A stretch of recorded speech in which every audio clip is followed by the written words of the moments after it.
Welcome to Gods DB, where we cover Gods Unchained, the competitive digital card game.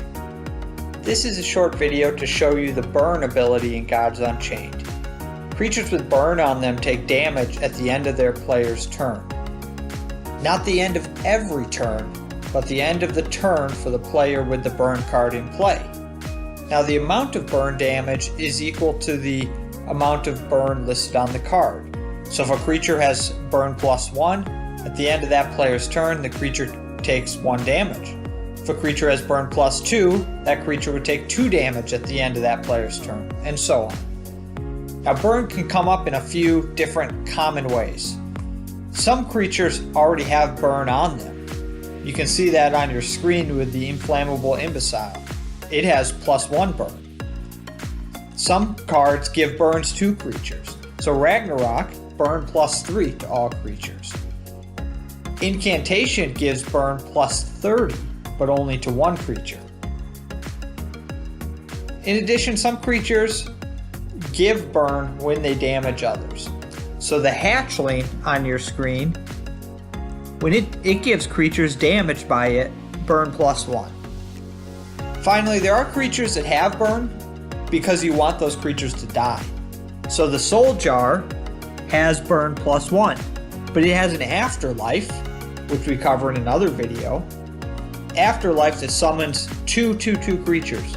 So you actually want the Soul Jar to die, and so burn is a good thing. Now that's enough talk. Let's show you some beta gameplay with burn in action. Here's the front screen of the beta for Gods Unchained. We'll go to the upper left and choose play. Our decks are listed on the left side. I have created a burn deck for this video to show you the burn effect. I have that selected. We'll play a practice game.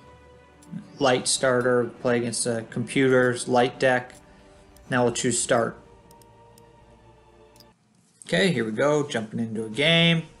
When you first load a game in Gods Unchained, there's 2 things you have to do. You need to select your God power. These are 3 choices. It doesn't matter here what God power we choose.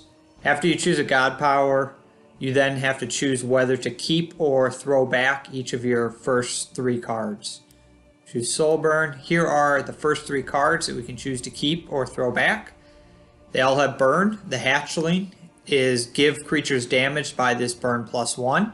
So it doesn't have burn itself. The beetle, give creatures damage by this burn +1. And inflame self is deal 2 damage to your god. Next turn give +2 burn to creatures that attack your god. Draw a card.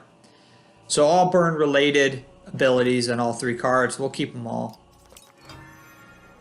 Okay, we also drew a Soul Jar.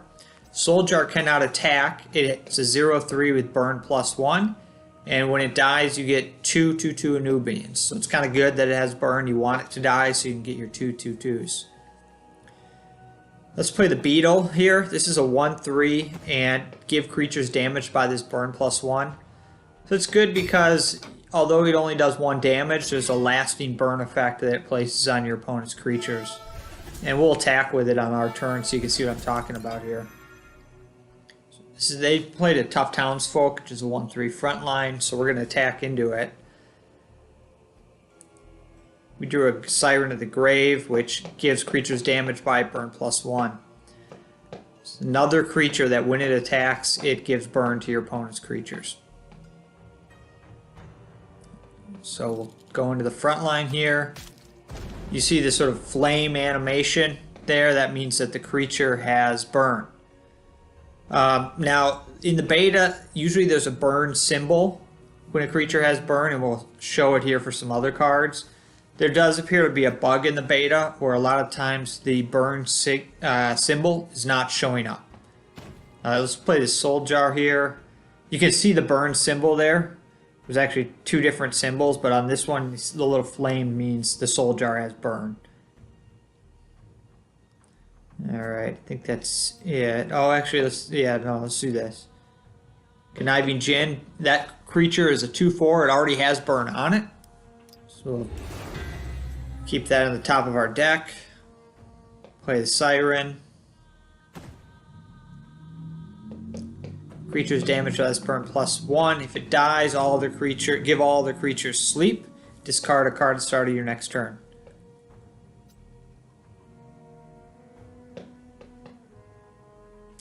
Now you're going to see our card get burned here. Watch the Soul Jar.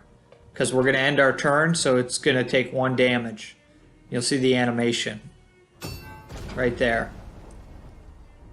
That's pretty much all burn is taking 1 damage. And so their tough townsfolk took damage at the end of the turn because it had burn from our prior attack.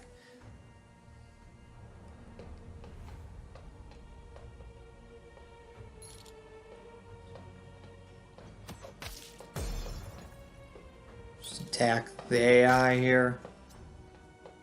Let's play the Conniving Djinn. And again, you're going to see this is a burn +1, so it already has burn on it. And you'll see the burn symbol indicating that the card has burn. So we're going to take 1 damage. Well, not we, but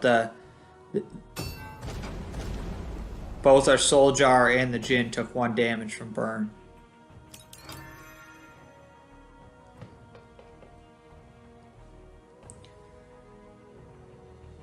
Just attack here.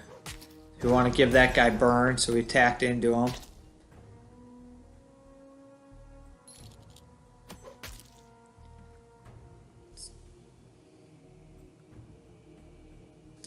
Now watch the burn go off here with their Soul Jar. Their Soul Jar's burn goes off. 2 more guys. Oh, he's going to kill this guy. So when that guy dies, everything gets sleep. So it can't attack. So this is not a sleep video, but you can see the sleep effect go off there. That about covers the basics of burn. As you can see, burn is helpful to put it on your opponent's creatures.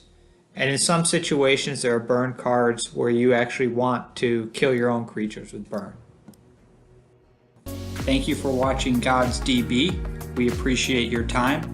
Please do punch the thumbs up button, hit subscribe, and have a good one. Bye.